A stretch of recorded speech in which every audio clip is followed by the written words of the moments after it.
Mesdames et messieurs, bonjour et bienvenue dans ce 13h. On regarde ensemble le titre de ce journal. Demain, samedi 6 mars, les électeurs sont appelés aux urnes pour accomplir leur devoir civique. Ils devront choisir leurs représentants au Parlement pour les 5 prochaines années. Le modus operandi du vote vous sera expliqué dans quelques instants dans ce journal. La campagne électorale législative de samedi s'est achevée hier jeudi à minuit. Une semaine durant, les affiches électorales ont fleuri partout. Les caravanes ont sillonné les routes et les meetings de campagne se sont déroulés sans accroc. Une campagne civilisée sur laquelle la rédaction de RTI 1 braque ses projecteurs. Et puis au Sénégal, il y a eu mort d'homme et des médias ont été suspendus suite à l'arrestation de l'opposant Ousmane Sonko. Les autorités ont suspendu 2 télévisions privées accusées d'attiser les violences. Les médias jugés proches du pouvoir par l'opposition ont aussi été attaqués dans la soirée de jeudi à Dakar. Et voilà pour les titres. Merci de suivre RTI 1. Le président de la République, Alassane Ouattara, a regagné Abidjan hier jeudi dans la soirée après un bref séjour en France. Un séjour au cours duquel il a eu un entretien avec son homologue français Emmanuel Macron au palais de l'Élysée. Le 3 mars dernier, les 2 chefs d'État ont fait un tour d'horizon des relations de coopération entre la France et la Côte d'Ivoire. Ils ont évoqué les questions régionales et internationales. Alassane Ouattara et Emmanuel Macron ont aussi abordé la question cruciale de la lutte contre le terrorisme en Afrique de l'Ouest et sont convenus de rechercher ensemble les voies et moyens de financer de façon durable le G5 Sahel. Au cours de son séjour, Alassane Ouattara a accordé une audience au ministre français de l'Europe et des Affaires étrangères, Jean-Yves Le Drian. Pour rappel, le chef de l'État avait quitté Abidjan le 26 février dernier en compagnie de son épouse, Madame Dominique Ouattara. La campagne électorale en vue des législatives de ce samedi 6 mars s'est achevée hier jeudi à minuit. Pendant une semaine, les affiches électorales ont fleuri partout. Les caravanes ont sillonné les routes et les meetings de campagne ont été innombrables. Une campagne qui s'est déroulée sans violence. Et comme à l'accoutumée à la veille de chaque élection, la commission électorale indépendante, la CEI, informe et forme ses différents partenaires. Hier jeudi, c'était au tour des observateurs électoraux nationaux et internationaux de renforcer leurs capacités. Des observateurs qui ont échangé sur les missions et les différentes préoccupations. Sidonie Davila. 1 heure d'échange, commission électorale indépendante, CEI et observateurs électoraux pour mieux accorder les violons. Pour des législatives paisibles, transparentes et crédibles, la CEI appelle à une meilleure collaboration le 6 mars prochain. Et nous sommes convaincus que votre présence permettra de renforcer la confiance entre les candidats et la CEI, mais mieux entre les électeurs et la commission électorale indépendante. Votre présence dans les bureaux de vote permettra certainement de décourager des tentatives de fraude, d'identifier des irrégularités et, in fine, de fournir une mesure exacte de la qualité de l'élection. Composé d'une 50aine de missions d'observation, ce sont plus de 7000 observateurs nationaux et internationaux accrédités par la CEI qui seront déployés sur toute l'étendue du territoire lors des élections législatives prochaines. Nous attendons vraiment de vous et relativement à la charte de l'observation des élections en Côte d'Ivoire que nous avons mis dans vos documents, un rapport sans complaisance. Et surtout, des recommandations afin de nous permettre de nous améliorer pour la prochaine élection. Pour mener à bien leur mission, les observateurs s'engagent à respecter les dispositions de la charte de l'observation des élections en Côte d'Ivoire produite par la CEI ainsi que le code de bonne conduite signé par l'ensemble des observateurs électoraux. On continue à parler des élections avec tous les acteurs du processus électoral qui s'impliquent pour la bonne tenue du scrutin de demain samedi. Des acteurs comme le MIDH, le mouvement ivoirien des droits humains, qui a initié jeudi un panel sur le renforcement de la cohésion sociale. La participation citoyenne des professionnels des médias aux législatives a été évoquée. Plus de détails avec Raskando. Le mouvement ivoirien des droits humains MIDH veut des élections législatives apaisées. Pour éviter des pertes en vies humaines et autres dégâts matériels enregistrés au cours de l'élection présidentielle, le MIDH initie un panel sur la gestion de l'information. Nous connaissons un nombre important de candidatures. Nous nous sommes dit, avec les organes de régulation de la presse, qu'il était bon que nous réunissions les professionnels des médias, les OSC et les femmes et les jeunes pour échanger sur la nécessité de renforcer la cohésion sociale pendant et même aux sorties de ces élections législatives. Il faut avoir la vraie source lorsqu'on a une information. Il faut aller vérifier pour pouvoir aller vérifier les faits. À travers nos écrits, maintenir cette cohésion sociale au niveau de la Côte d'Ivoire. Comme on le dit, l'élection, ce n'est pas Niaga, ce n'est pas Palab. Après l'élection, nous sommes des frères. Le panel vient à point nommé pour remobiliser les hommes des médias autour des nouveaux enjeux qui sont les législatives du 6 mars, et la publication d'informations, la lutte contre les fake news, les fausses informations. Nous devons donc relayer les informations qui puissent permettre l'apaisement, qui puissent permettre d'évoluer dans un climat de paix. Sensibiliser la société civile, les hommes politiques et de médias à une participation citoyenne aux élections législatives.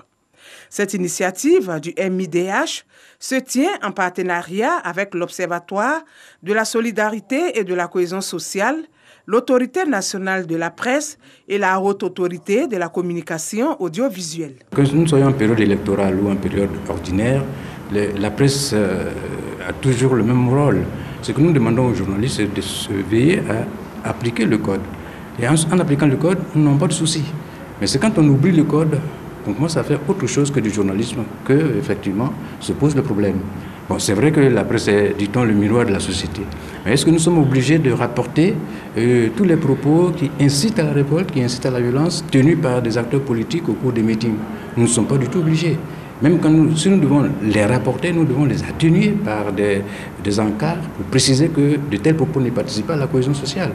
Cette activité permettra aux instances de régulation, la Haute Autorité de la communication audiovisuelle et l'ANP de pouvoir véhiculer leur message et d'adresser aux différents acteurs du secteur de la communication les décisions qui ont été prises dans le cadre de la régulation de cette période électorale par les médias qui émettent en Côte d'Ivoire en ce qui concerne la ACA et par les différents médias en ce qui concerne la presse qui est ici régulée par l'Autorité nationale de la presse. La RTI va couvrir toutes les 31 régions de la Côte d'Ivoire. C'est déjà un point qui est très positif et lorsque nous faisons le monitoring, nous assurons et nous sommes rassurés parce que la RTI va dans les circonscriptions électorales et elle couvre pratiquement toutes les candidatures dans la circonscription électorale où elle se trouve. Donc c'est vraiment un point de satisfaction. Pour le moment, aucun manquement est observé au niveau de la RTI. Après cette rencontre, le MIDH n'entend pas s'arrêter là.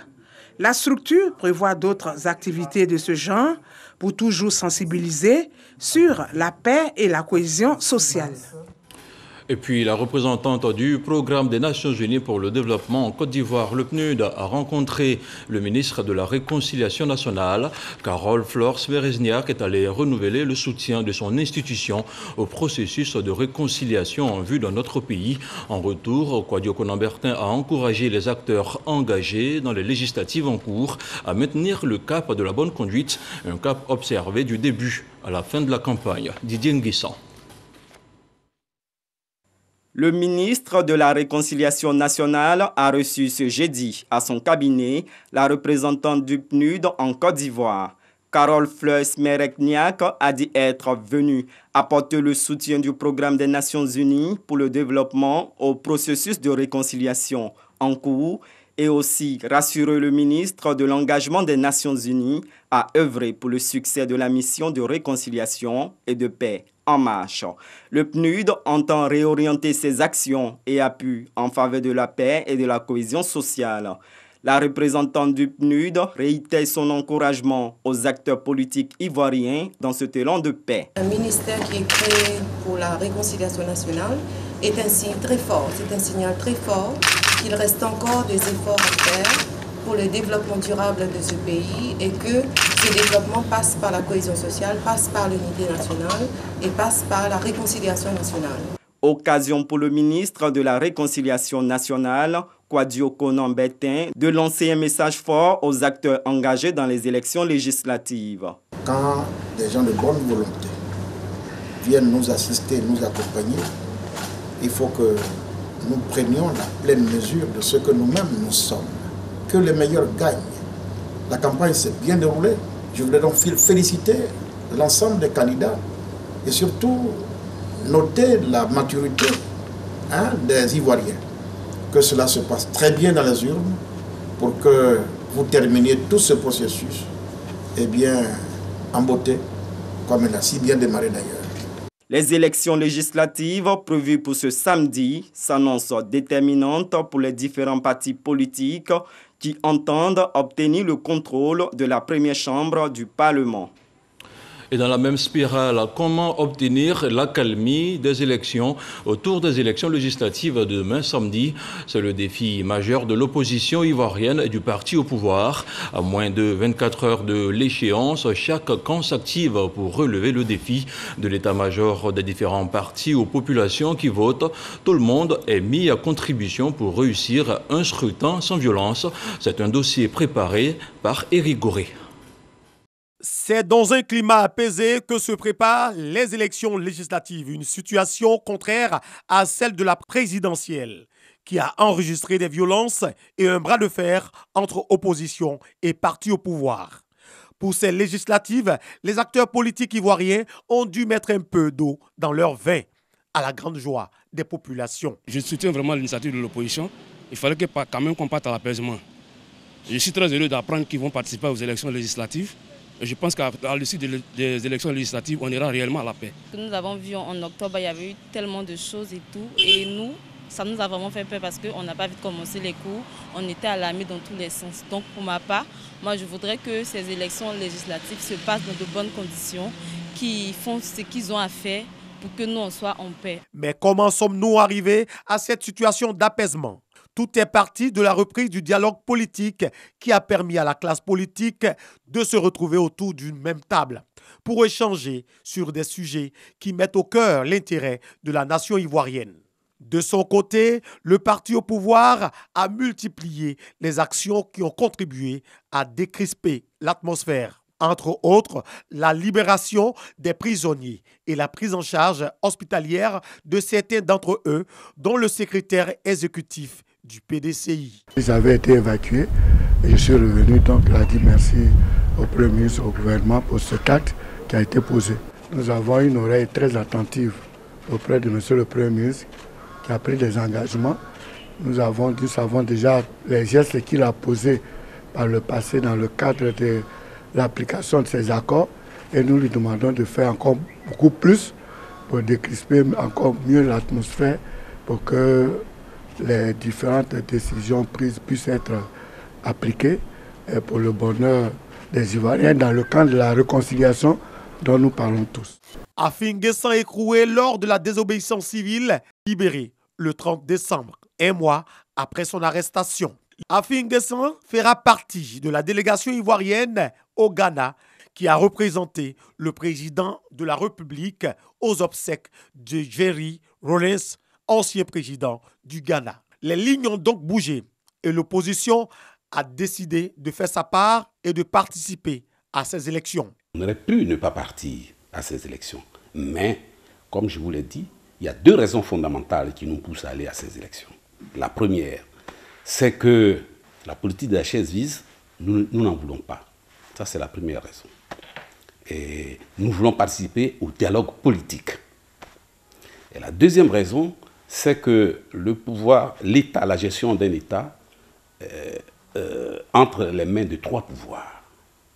Le pouvoir exécutif, le pouvoir législatif et le pouvoir judiciaire. Le pouvoir judiciaire étant là pour contrôler les deux premiers. Mais étant donné que le pouvoir exécutif a été pris par le RHDP, automatiquement, nous autres partis d'opposition, nous voulons prendre le pouvoir législatif pour gérer l'État avec eux. Le parti au pouvoir, quant à lui, ne voit pas les choses ainsi. Il se donne aussi les moyens pour conserver ses sièges. L'Assemblée nationale, c'est le deuxième pouvoir. Après le pouvoir exécutif, c'est le pouvoir législatif. C'est vrai que les pouvoirs sont séparés, mais c'est là que les décisions, les lois se votent. Alors, les députés, ils ont l'opportunité de faire des propositions et ils ont l'opportunité d'analyser les projets de loi qui viennent. À ce niveau-là, l'enjeu est vraiment capital. Il faut absolument donner la majorité à celui qui a l'exécutif en main. Et ça va nous permettre de capitaliser nos chances et de pouvoir avoir le maximum de sièges pour soutenir notre gouvernement. Tout n'est pas rose pour le ministre de la Réconciliation nationale, dont la mission est de travailler de façon permanente à réconcilier les Ivoiriens. Il y a un temps pour la belligérance, il y a un temps pour la paix. Si nous avons choisi d'aller à la paix, la réconciliation, il faut y aller les deux pieds joints, de sorte que ces élections se déroulent dans la paix, dans la calmie, dans le calme, et qu'il n'y ait pas un seul mort. Les élections législatives auront donc lieu le 6 mars 2021. Les résultats seront connus dans les jours qui suivront cette date. Que le meilleur gagne. Voilà, c'était pour vous le dossier de Éric Goré sur comment obtenir l'accalmie autour des élections législatives en Côte d'Ivoire. Et la sensibilisation pour des élections législatives apaisées ne faiblit pas. Le ministre de l'Intérieur et de la Sécurité était en tournée dans le Grand Ouest à Zouaounien, Danané, Benleu, Sipilou. Le général Vagondo Diomandé, fils de la région, s'est entretenu avec les représentants de communautés et des mouvements de jeunesse. Alexis Ouedraogo. Échange franc et direct pour lever le voile sur les incompréhensions, divergences et autres velléités qui pourraient s'opposer à des élections libres, transparentes et surtout apaisées. À Zouaounien, première étape de la tournée, le général Vagondo Diomandé a rappelé les récents troubles dont les stigmates intercommunautaires et autres affrontements continuent de marquer les populations. Je veux que cette région soit en sécurité. Alors on parle de sécurité et d'insécurité la plupart du temps en période électorale, où certains de nos frères et sœurs, pas forcément d'ici, pensent qu'il faut utiliser cette occasion-là pour nous monter les uns contre les autres. Et malheureusement, ceux qui en sont les premières victimes, c'est nos parents, c'est nos frères et sœurs qui sont ici. C'est la raison pour laquelle, à chaque fois qu'il me paraît important de le faire, je viens dans la région en demandant à cette jeunesse-là de ne pas se laisser utiliser. Le patron de la sécurité a invité les populations à tirer les leçons des violences et à se tourner résolument vers le développement de leur région à l'orée des législatives. Il a relevé la mise sur pied d'une commission d'enquête constituée de la police, de la gendarmerie et des magistrats qui procéderait à des identifications et interpellations de toute personne qui troublerait les élections législatives. Cap sur Benleu et Danané. À Danané, ville frontière avec le Libéria et la Guinée, le général a mis l'accent sur la situation socio-sanitaire marquée par la Covid-19, mais aussi par le retour du virus Ebola. Danané étant à cheval sur deux frontières, nous avons un de nos pays voisins, en l'occurrence la Guinée, qui est confronté aujourd'hui, encore une fois, à la maladie à virus Ebola. Cette maladie est terriblement mortelle. Il faut que nous soyons disciplinés devant la situation qui prévaut en Guinée et qui est pas loin de nous ici. Parce que quand ça va rentrer dans notre communauté, c'est nous que ça va décimer. N'oubliez pas que les frontières sont toujours fermées. Et ça, pour tous les pays de la CEDEAO, ce n'est pas que la Côte d'Ivoire. Toutes les frontières sont fermées actuellement. Donc, normalement, en dehors des frontières aériennes, c'est-à-dire ceux qui prennent l'avion pour descendre à Abidjan, ceux qui viennent par la route, normalement, les frontières sont fermées. Sipilou, localité frontière à la Guinée, était la dernière étape de la tournée de sensibilisation pour les élections législatives. Le général Vagondo a porté là le même message, plus de cohésion sociale pour un scrutin apaisé. Et c'est donc demain, samedi, que les Ivoiriens se rendront aux urnes pour voter. Un vote à l'issue duquel le peuple va désigner ses représentants à l'hémicycle. Un processus répétitif qu'il convient de passer au peigne fin pour un meilleur déroulement. Dans ce focus de la rédaction de RTI 1, vous allez apprendre les différentes étapes à suivre dans un bureau de vote avant de glisser votre bulletin dans l'urne.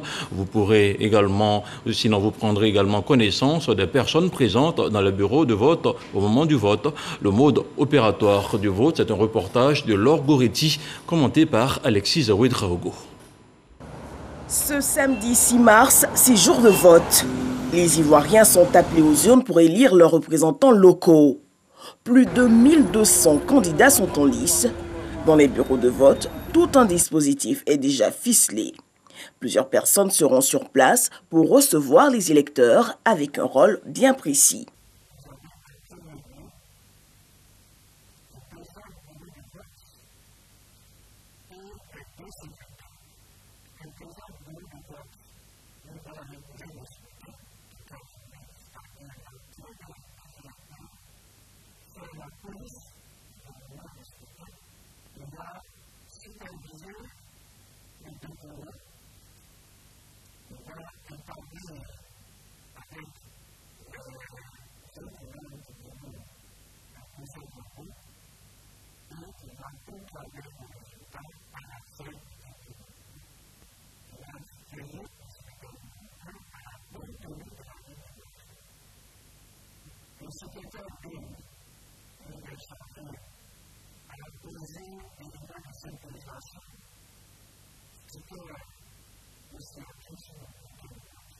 En dehors du personnel du bureau de vote, ceux dédiés au contrôle, tels que les délégués des candidats.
En dehors de ces personnes identifiées, seuls les électeurs inscrits sur la liste électorale du bureau y auront accès avec des formalités de contrôle d'identité.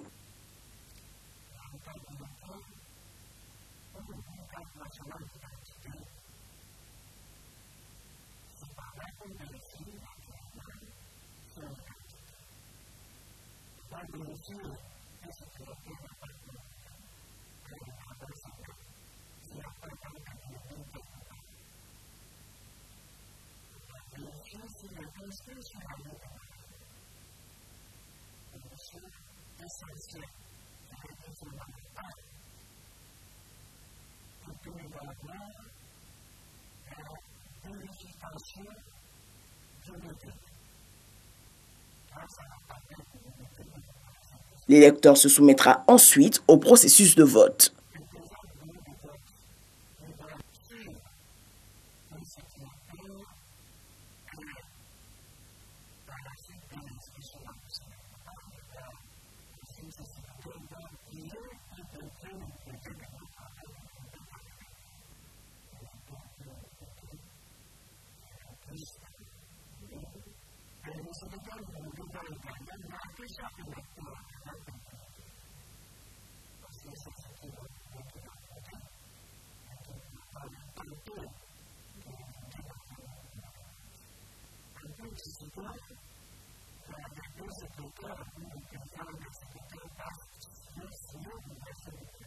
Pour l'électeur étant dans l'incapacité d'assurer certaines étapes du processus, des dispositions sont prises par la CEI.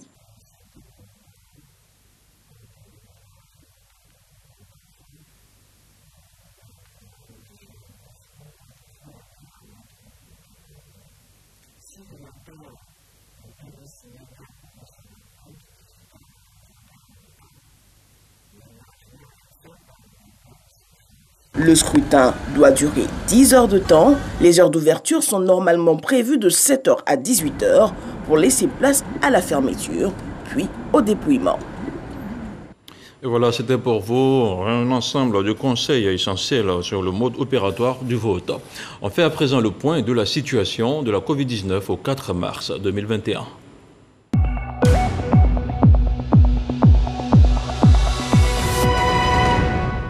Le ministère de la Santé et de l'Hygiène publique a enregistré jeudi 691 nouveaux cas de Covid-19 sur 3518 échantillons prélevés, soit 19,6% de cas positifs, 208 guéris et 2 décès. Depuis hier, la Côte d'Ivoire compte donc 33 976 cas confirmés, dont 32 245 personnes guéries, 196 décès et 1535 cas actifs. Le nombre total d'échantillons est de 432 695. Le ministre de la Santé et de l'Hygiène publique invite le personnel de santé, les forces de défense et de sécurité et les enseignants à se présenter au centre de vaccination au parc des sports de Trècheville pour se faire vacciner gratuitement contre la Covid-19. Tout autre chose à présent, près de 1000 jeunes de la région de Gbeke vont pouvoir enfin démarrer leurs différents projets. Ils viennent de bénéficier de chèques d'un montant global de 436 millions de francs CFA. Une remise de chèques qui s'inscrit dans le cadre de la troisième phase du projet Agir pour les jeunes. Le reportage de Marie-Pascale Dibé est commenté par Larsen Thio. 970 jeunes porteurs de projets dans la région de Gbeke reçoivent des chèques. Des chèques pour le financement de leurs activités génératrices de revenus, dans le cadre de la troisième phase du projet Agir pour les jeunes, qui vise à financer plus de 100 000 jeunes. Une initiative du gouvernement à travers le ministère de la Promotion de la Jeunesse et de l'Emploi des Jeunes. Dans la région de Gbeke, ce sont entre 100 000 et 2 500 000 francs CFA qui ont été mis à la disposition des jeunes de Boaké, Béoumi, Sakassou, Boutro, Djebonois, Brobo et Bodokro afin de leur permettre de s'installer à leur propre compte. Nous sommes à la troisième édition rendue possible parce que ceux qui en ont profité aux premières et deuxième éditions ont remboursé, sinon remboursent correctement. Et donc ce que nous attendons de ces jeunes, c'est de bien utiliser les ressources qui sont mises à leur disposition, mais surtout de rembourser. Les autorités locales et les bénéficiaires saluent l'initiative qui, selon eux, est la meilleure des réponses au chômage des jeunes. Je voudrais vous rassurer que nous ferons bon usage de ce financement et que nous rembourserons les différents montants mis à notre disposition afin de préserver la chaîne de solidarité qui devrait permettre à d'autres jeunes sur l'ensemble du territoire national d'en bénéficier. De 2019 à 2020, plus de 23 500 jeunes ont bénéficié de la deuxième phase de l'opération Agir pour les jeunes pour un financement de 10 milliards de francs CFA. Sont éligibles à l'opération Agir pour les jeunes, tout jeunes ou groupements de jeunes résidant sur l'ensemble du territoire et satisfaisant à l'ensemble des critères, notamment être âgé de 18 à 40 ans ou être porteur de projets à potentiel de création de richesses et des emplois. Un mot de culture à présent. Le festival Achenou Pays de la RTI sera à sa 9e édition cette année et c'est la capitale de Gbeke qui va abriter cette édition 2021. Un rendez-vous culturel qui se veut également un moment de partage. En effet, le directeur général de la RTI a fait un don en vivres et non-vivres à la maternité du CHU de Boaké. Le reportage de Kader Sogodogo. Salle de conférence du CHU de Boaké. Cérémonie de don du directeur général de la radiodiffusion télévision ivoirienne, RTI, à la maternité de ce centre hospitalier. Un don